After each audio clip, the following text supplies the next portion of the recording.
A nostalgic NBA fan's guide to the Charlotte Hornets of yesteryear. Vertical bracket Bleacher Report.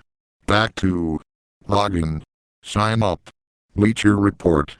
Home. NFL. CFP. MLB. NBA. NHL. CBA. Soccer. UFC. Web. Golf. More. Swagger. Video. Blogs. My teams. Edit favorites. NBA. Home. Teams. NBA Draft 2013. Archives. Top writers. Tickets. Shop. Newsletter. NBA. Want more real-time NBA news? Visit TeamStream in BleacherReport.com. A nostalgic NBA fan's guide to the Charlotte Hornets of yesteryear.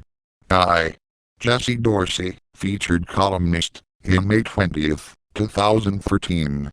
100K reads. 37.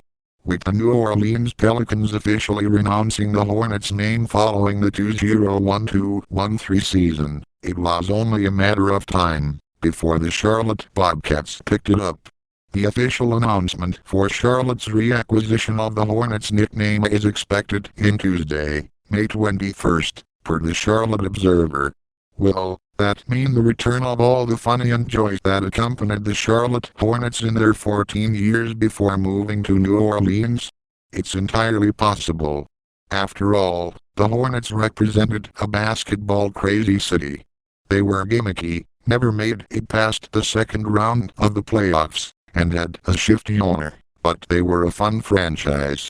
Meanwhile, the team that continues to reside in Time Warner Cable Arena represents a hasty apology to a city that had their basketball team ripped away by a vindictive owner. The Bobcats remain a terrible, nondescript basketball team with barely a glimmer of success. Could a simple rebranding change the franchise for good? Into the 90s. When the Hornets came to be in 1988-89, they ushered in the roaring 90s of the NBA.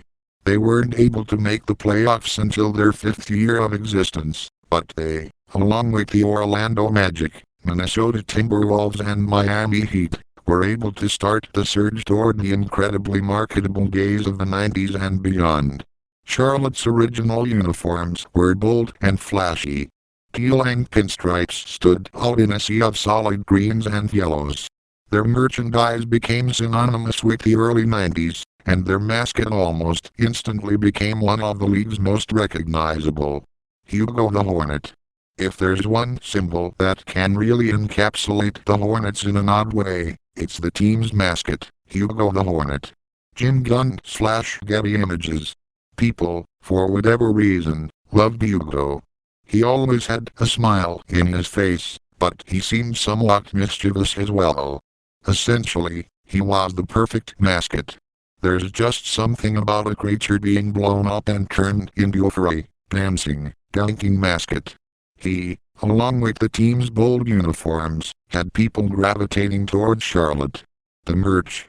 Once the team got its footing in the league and the fan base started to grow, their merchandise started popping up everywhere. Everything they pumped out was so deliciously 90s.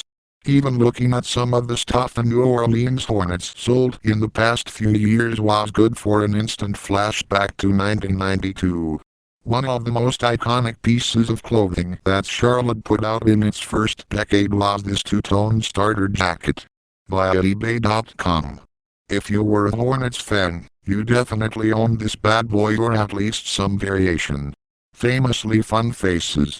Charlotte's NBA tenure started out well with the 1988-89 expansion draft. The team picked up Del Curry and Muggsy Bogues, among others. Curry and Bogues were rare grabs, both players remaining on the team well into the 90s and making an impact all the while. Along the way, Charlotte would pick up a number of players who became fan favorites. Larry Johnson enthralled the league with his Grandmama act. Plus he was one of the players who had their talent stolen by cartoon aliens in Space Jam. Alonzo Mourning put the team over the top after being drafted behind Shaquille O'Neal in 1992. From there, all they had to do was build. In their later days, Charlotte was taken over by Jamal Mashburn and Baron Davis as the wave of the